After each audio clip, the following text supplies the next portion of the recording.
Hey vinyl community, welcome back. This is Hub Tunes. I am Mike. We're doing a concert review. Feels like I haven't done a concert review in a while. I've gone to a few concerts. I'm definitely not going to as many as I have the last couple of years. Maybe it's old age. Maybe I'm just slowing down. Maybe it's money. I don't know.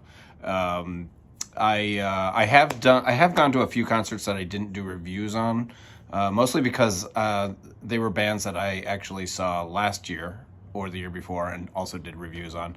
I did see Micaiah McCraven at a fantastic little tiny bar, and he was great. I bet there were only 70 people there.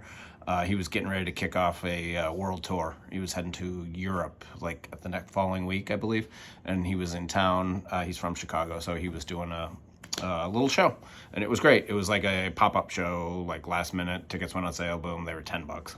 So went to see that. I am going to do a review on that because it was a really cool night.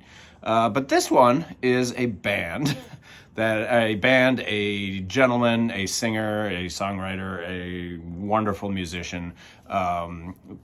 This is Eels, and I went to see them last couple nights ago, and wow. I actually had these tickets since before the pandemic. I think they first went on sale like maybe early 2020. The tour was immediately canceled, and then it was scheduled again, and then it was canceled again, and I literally had a paper ticket on my wall in my office for almost what seems like 3 years. It's probably been at least two, maybe longer. I really, really like Eels. I think he goes by the moniker E. Mark Everett Oliver is the singer and brains and lyricist behind the band. They first formed in I don't know when they formed, but they released their first record in 1996, and that would have been this record. Probably an album that a lot of people have seen. The artwork is pretty distinct, obviously. It's a little creepy and also really cool. I remember seeing this on the shelf at the record store when it came out and going, what the hell is that? I need to know. This is their debut. It is Beautiful Freak. Came out in 1996, as I said. I was hooked immediately. This album, Novocaine for the Soul, Susan's House were like kind of the big songs. And then My Beloved Monster is in the movie Shrek, which just catapulted him as a songwriter. He ended up having another song in Shrek 2, I believe, a song called I Need to Sleep, which he also played last night. Really, really good debut record. It is not my favorite of their records, but man, when it came out, I absolutely loved it. This next record is one that let me put that there. This next record, when this came out, this is a couple years later. They made they're very prolific. He is always writing and always releasing music. He does solo stuff. He does stuff under Eels. He's always going. I haven't counted, but I bet they have at least 16 albums, maybe more. I should have counted, but I used to have most of them on CD. Because it was the CD era, mostly when I was collecting their stuff. I did purge a lot of them, all the CDs, but I've slowly gotten a lot of stuff back on vinyl. They are reissuing most everything in the catalog. This is the album that really put me over the edge with this band. I just love this record. This is Souljacker. Souljacker, you little punks, you think you own this town. And it's got the great, great song, Dog-Faced Boy, opens it up. And this album, and you may have seen this artwork too. I remember this being, kind of a popular record at the time.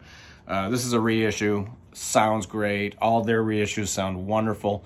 This one is a place to start. If you want to buy a Eels record, you're like, I don't know, they got 18, 20 records, I don't know where to start. This is one, I would highly, highly recommend this one. A little more upbeat. Some of his albums, he's very emotional, very personal writer. He's had some pretty tough relationships with his family. His mother seems to be a problem in his life. His sister committed suicide. He gets very deep into that and his feelings and emotions with that on a couple of records. He's not afraid to just lay it out there on a sleeve, whether it's going to be commercially successful or not. The next album that I have, I think these are all in order. Maybe they're not. I think this one comes next. This is End Times.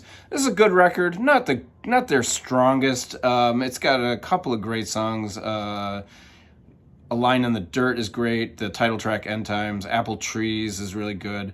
Unhinged. This is a pretty good record. A lot of songs on here. A little more acoustic, but still pretty upbeat. Really, really good. This came out in 2010, so I am going out of order. But this is 2010. This is Blinking Lights and Other Revelations. This is his, what I would call probably his masterpiece. I would think that this, if we would ask him what his favorite record of his is, it would probably be this. This is the most personable.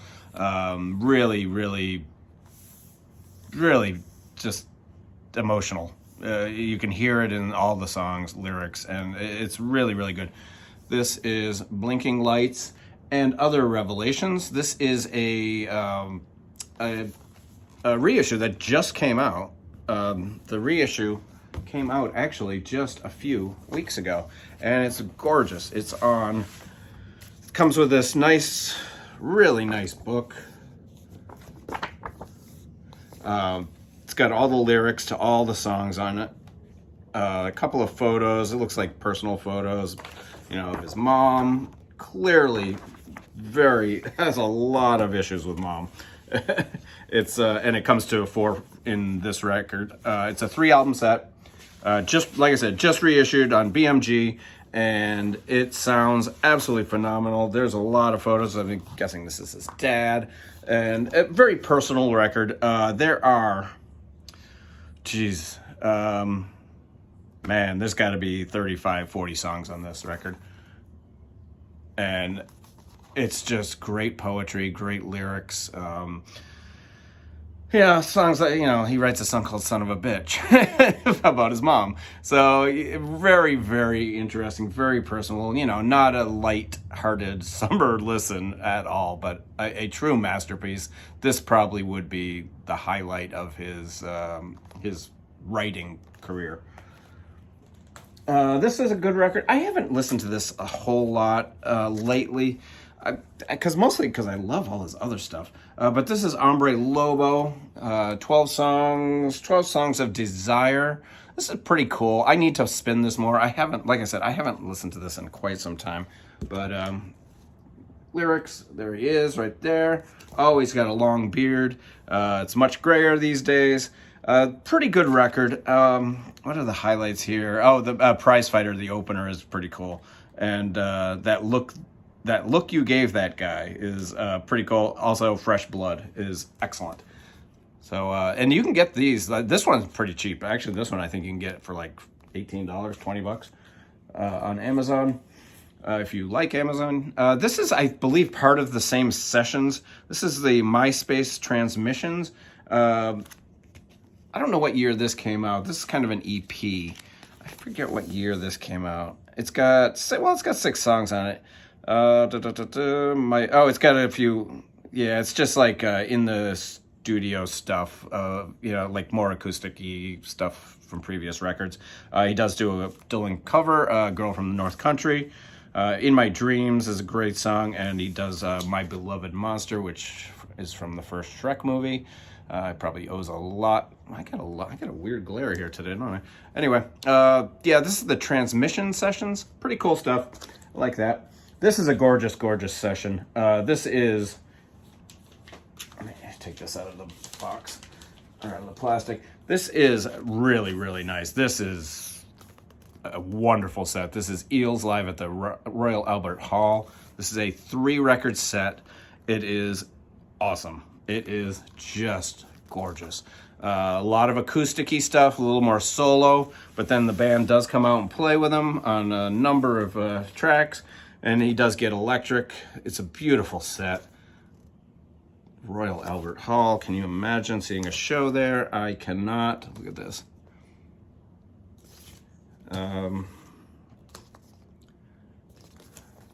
And it's all on black vinyl, and it is really, really pretty. It also came with a CD of the whole deal. Really, really impressive. A lot of the slower songs are at the beginning of the set, and then the band comes on and plays a little bit more towards the end, and it is excellent, excellent, excellent live record. Eels. And then we get to last year, 2020. 2022.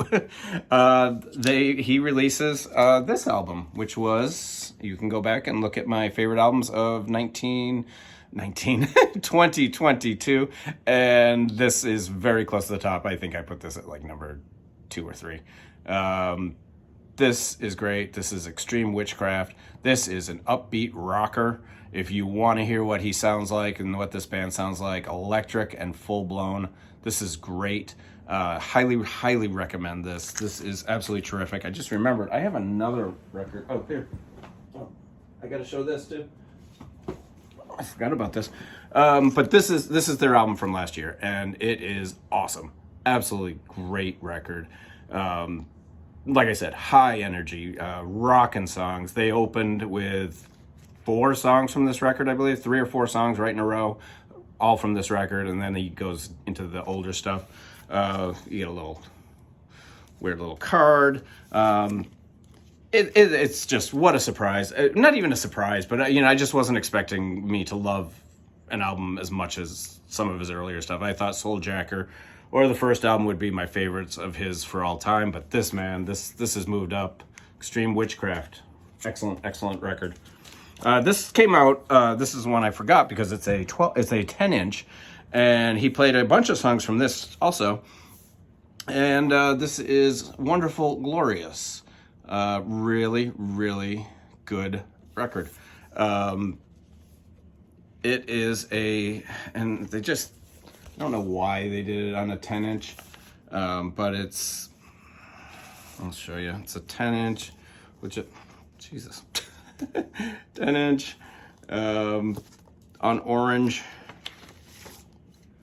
And I would, obviously I would prefer that it be on 12-inch because I would play it more.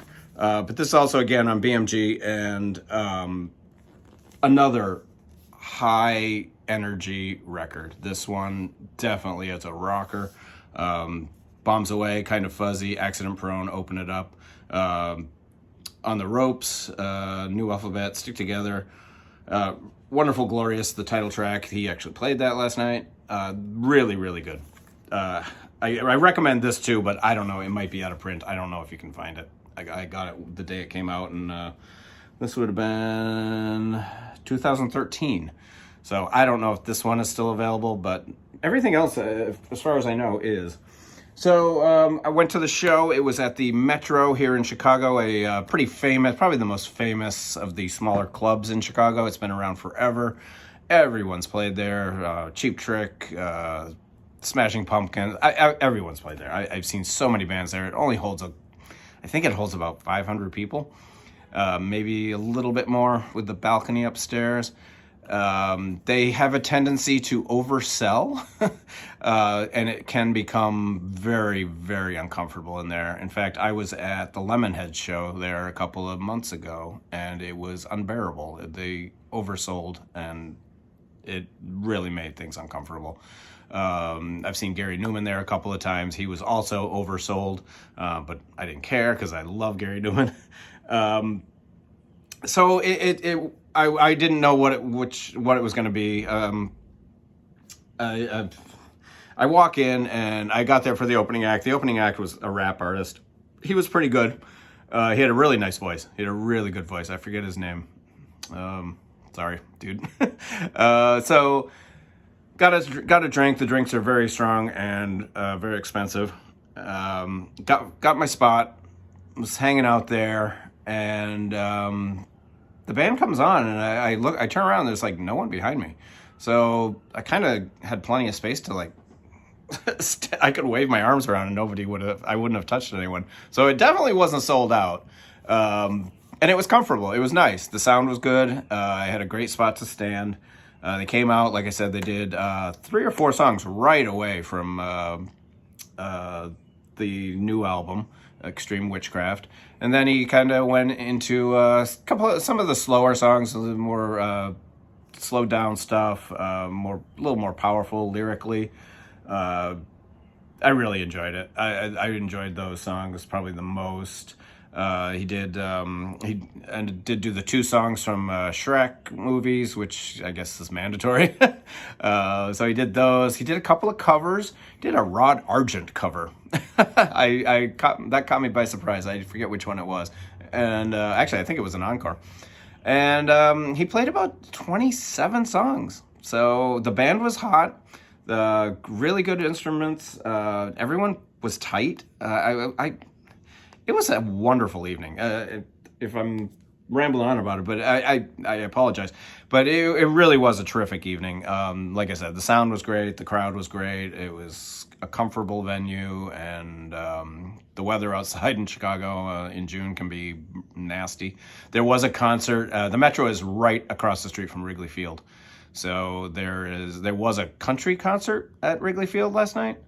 And I don't know who it was, but the neighborhood was packed. There were people everywhere. Luckily, my show seemed to get out earlier than the show at Wrigley, which was weird, because usually Wrigley shows end pretty early. But there were people on the streets everywhere. It was really crowded. It was a beautiful night. Absolutely gorgeous, like 73, 74 degrees. Really, really nice. So let's see what else. The merch booth was great. They had, I always go through the merch booth. I don't always buy stuff.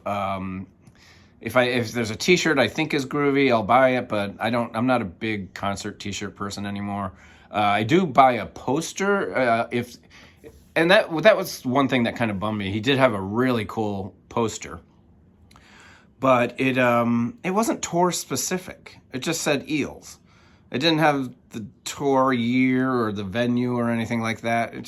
So it wasn't even a tour poster. It was just a poster that said Eels. So I passed on it, and it was like $40. It was really cool. It was a great piece of artwork, but it just, I want something that has either the venue or the date or the tour on it.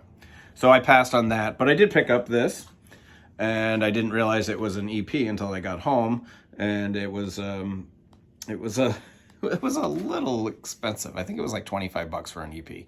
But this is Eels live at Largo. This is a reunion between E and Peeboo, who he used to record with on the earlier stuff. This is recorded at Largo, the comedy small concert venue in LA. This is from, it was recorded December 6, 2019. At Judd Apatow's birthday party. So there you go. And Judd Apatow, I haven't listened to it yet. It's still open, or still unopened. So I picked this up. It was $25. They had another EP there, which I knew was an EP, so I didn't buy it for $25. So anyway, whatever. It's cool. This looks like it's just like acoustic. It's just him. It's E on piano and vocals and Peeboo on piano. So it's just, little hanging around a piano singing at Largo. That sounds like a cool night. Okay, you guys, that's it. That is a review of Eels. Yeah, check them out. If you see them, the tickets are only like $30. So go out, have a good time. He's touring the whole U.S., so see him now, because it might be 3 years before he comes back. Bye.